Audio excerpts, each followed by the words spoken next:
Wow, what a Ryder Cup that was. I can't believe that Europe won. We don't know, do we? We haven't got a clue. We're assuming that Europe won. Pre-recorded, so we have no course. clue. Well, obviously Europe will win anyway. I'm sure it was a good event anyway. Now look, thank you so much for joining us today, and we'll apologise in advance. It is so windy here at the moment. We're on the tail end of a hurricane, so it's going to be a little bit windy, which is going to add to the entertainment of when we're doing the video. Now, October is all about scoring and performance. That's the theme at Me and My Golf. So we're going to be giving you lots of great content on social, on the website about improving your scores, improving your performance. We've even got some special guests who are going to be doing some stuff for the website as well. So Andy, really excited about that, but you're super excited because you have a new It's a brand putter. new putter. I have. I've gone from the traditional size, traditional shape putter, should I say, to a more of a mallet. So I'm going to test out the Spider putter today. First time I'm going to be using it actually, so I'm excited to test it out. Okay, so it's actually a face balance putter as well, Andy. So I think you've got a question for everyone. Again, question for you guys: face balance putter. What sort of stroke does this suit more? Does it suit someone more with an arc stroke or a square to square stroke? Post your comment down below. We'll pin the person who gets the correct answer to the top of the page. Okay, should we get on the golf course and see if we can survive this wind? Let's get to it. All right, let's see if we can get through this without getting blown away. So the first shot is a chip shot out of the rough. Andy, what sort of problems do we see? Well, the key things that we see here is poor club selection and contacts. And you've got to think about this when you're in the rough. The grass is going to slow the club down, so we need speed. So if we need speed, especially on a short shot like this, we don't want a low loft because it's going to go too far. So if we go with a higher lofted club, it means we can have a little bit more speed to get through the rough without really sacrificing and getting too far. So I've got my 60-degree high toe here because on a short shot like this, Pierce, I'm going to need to get it close, hopefully. Okay, so obviously from there, contact is the issue. What sort of things do we see? So when you're in the rough, it's so easy to actually strike the ground and get the grass before the golf ball. That absorbs all the energy and the ball then doesn't go very far. Now, on a chip shot, we often hear, Pierce, on a normal chip shot, you need to keep the wrists fairly passive. Yeah. Now, in a shot like this, the key thing is getting a downward attack angle in the shot so we can actually avoid all the ground first and get as much of that ball as we can. So to do this, we're actually going to do a couple of things in the setup and the swing to achieve this, Pierce. Okay, let's see it. So first of all, setup. I'm having the weight on the lead side with the ball back in the stance. This is going to help me just get that downward attack angle. Now, from here now, it's only a short shot, but I actually want to create more wrist set. So here, I'm making sure I'm putting a little bit more loft on the club. But from here, I'm really going to set the club and create plenty of wrist set. Then as I swing down now, this is going to be released into the back of the golf ball. And that's what's going to really help avoid this, Pierce. Hopefully miss the grass, just pop down in the back of the golf ball there, and that speed will hopefully pop the ball up and then run it down. This is a tough one, by the way. Downhill, left to right, downwind. Good luck on this one. You've actually talked a good game. Can you deliver? So this is a hard shot. Bit of wrist set on this, wide open face, lean on the left side, ball back. Let's see how close I can get it. Pops out. Oh, I had a chance of going in, but it's so easy in this shot, Pierce, to actually leave it short or sail it past. And contact, club selection are the key things on this shot.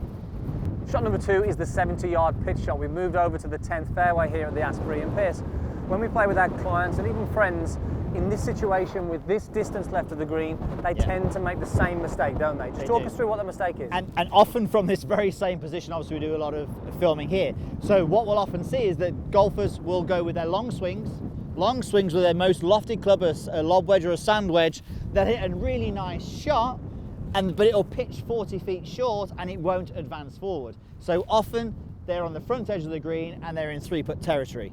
So what we really need to look at and understand is, well, what happens if we were to lower the ball flight a little bit, get it penetrating into the green a little bit more, and then actually getting it releasing a little bit more. If we could have a shot that did that, then it would be very helpful for sure. Definitely, yeah. We're going to avoid, again, landing short and sometimes missing the green, which we see even in this shot. When you've got a 70-yard shot, you do not want to be missing the green. And it's just so common in amateur golfers. I always remember Arnold Palmer talking about never wanting to leave it short, and he would often reference amateur golfers he played with.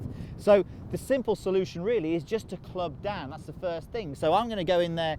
I've got a 52 degree here. You could hit a pitching wedge. You could even hit a 9-iron if you wanted to, depending on how high you hit the golf ball. And it actually works really well with the windy conditions that we have here. So it makes sense if I'm going to go with a 52, if I hit this one full from 70 yards, it's going to go too far. So I just have to have a shorter backswing, and a shorter through swing with less effort. And it's as simple as that. And what I like about this, by sort of reducing the golf swing, it creates a more consistent loft. We're not sort of expending any energy up here trying to have a long swing and creating too much loft. Yeah. So it means we can get to the distance that we want a lot easier as well. Okay, so I have to probably go a little bit left with this breeze as it is. So 52, softer swing, shorter back, and shorter through. And that Flatter one, flight than normal. It's going to release out. Well, I don't know how much it will release out with this wind, but it would do normally. It's pretty decent. It's definitely going to help. So remember in that one, club up, shorter swing, and a lot smoother. We're on the putting green for the third tip, and it's all about pace control with putting. You need to ask yourself this question: how often do you three putt? Now imagine if you never three putted again, what would happen to your scores? Andy, we were just talking off camera before this. People really get this wrong because they can't get the pace correct because their length of strokes are all out of whack. They just really struggle with it, don't they? Yeah, and I think what this is great for is you can do this before you go out and play, and I think this, with a couple of key things we're going to talk about, it's going to create some awareness in your stroke, so when you do get it wrong, you know exactly what you've done. And I think that's the key. If you're aware of what you're doing wrong and you've got this drill, you will get better and better and ingrain the right things that will help you judge the distance better on the golf course. Yeah, well, we call this the gap drill, and this literally takes 1 minute to set up, and then it's very easy to you just keep replaying the game. So the way you do it is it's 2 paces from your line of 5 golf balls, 2 paces to your gateway, and then 3 paces past that is your end zone effectively. So Andy's going to go first. His objective with the first ball is to hit it into the end zone. If he can do that, with his second ball, he needs to hit it into the end zone, but past his first ball. You can see where we're going with this. So he's played an expert first putt there, just about got it in. It makes his life a whole lot easier for the next ones. So as he is doing this though, he's having to manage his stroke length. So he's having to actually have a slightly longer stroke as the putt gets longer. And how much when you're doing this, Andy, are you aware of that, the lengthening of the stroke? Very much. So every single shot that I'm doing, I'm keeping the same tempo. So the tempo stays the same, but the only thing that I want to change is the length of that backswing. And if the length of that backswing increases, that's what's going to produce the distance, not keeping the backswing the same and then just the acceleration that we have. That's a very inconsistent way of doing it. Often what we see. Now we've thrown him off, we've stopped him mid-game, so he can't remember how far back he went. He's got to react to that golf ball. That's really good. Nice little line there. The wind's forming for you. This is for 5 and to complete.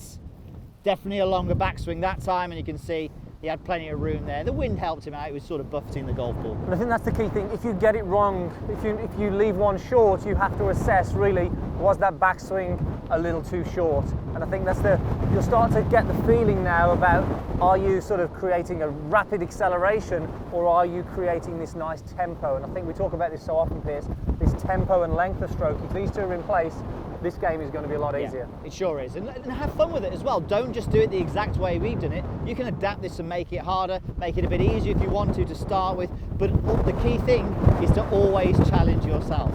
So thank you so much. In windy conditions like this, we're going to go wider stance. That's an important thing too. There we go. And thank you so much for bearing with us with these conditions. As we said, off the back of this hurricane, you know, we still wanted to make sure we did this video. So if you enjoyed this, please comment down below. Hit the like button as well. It really helps us reach more golfers. And if you haven't already, hit that subscribe button. So if you want to watch hundreds of the videos and have myself and Andy personally guide you every month on your game, what you need to do is click the link in the corner, go straight over to meandmygolf.com, take advantage of the free trial, and we'll see you there.